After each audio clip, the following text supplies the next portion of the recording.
ces populations-là qui sont coincées et les deux camps s'accusent mutuellement de les prendre en étau. Les organisations humanitaires disent qu'il y a à peu près déjà 20 000 déplacés par rapport à ces combats qui ont lieu donc, dans cette région du Pool. Est-ce qu'on en sait un peu plus justement sur ces combats, sur ce qui se passe?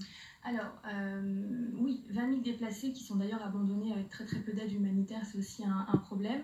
Ce qu'on sait, c'est que c'est une forme de guérilla qui se joue, mais c'est très flou. C'est très flou sur les forces en présence. On ne sait pas combien de partisans a le Pastantoumi. Les gens qui combattent à ses côtés sont des gens qui sont censés avoir été désarmés pendant la précédente guerre, il y a 20 ans.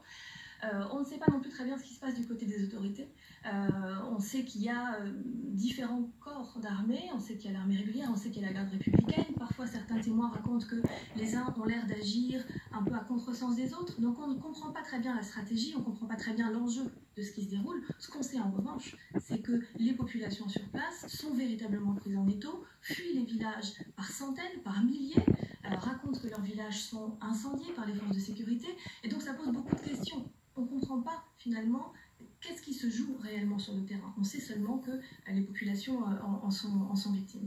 On sait qu'il va y avoir des élections législatives au mois de juillet. Rapidement, est-ce que ces élections peuvent avoir lieu dans ces conditions? Alors, il y a beaucoup d'ONG et aujourd'hui deux partis d'opposition qui disent nous, on veut l'arrêt des combats en préalable à la participation.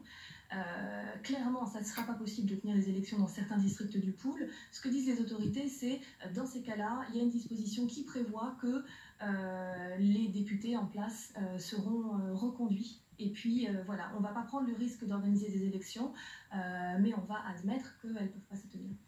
Merci beaucoup Florence Maurice d'avoir été avec nous et d'avoir répondu à nos questions sur ce qui se passe en ce moment dans la région du Pool au Congo-Brazzaville. Restez avec nous sur France 24, la formation continue.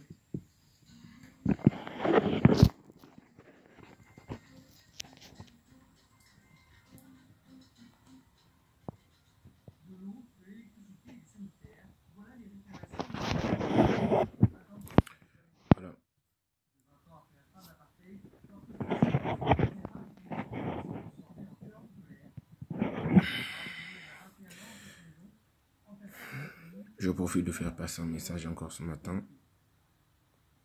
Le 5 juin 2017, donc le lundi prochain, c'est un lundi de Pentecôte, c'est férié. Il n'y a pas de raison pour que les gens disent que j'étais au travail. Je vous invite pour une marche à Paris, porte de Clichy. Le rassemblement, c'est à partir de 13h. Je dis bien porte de Clichy, métro, porte de Clichy. Dès 13h. C'est une marche déclarée. Venez nombreux. Pour le pôle qui souffre. Pour tous ceux de notre peuple qui souffrent. Merci. Faisons quelque chose pour le pôle. Nous pouvons les abandonner. Car c'est notre peuple. Merci.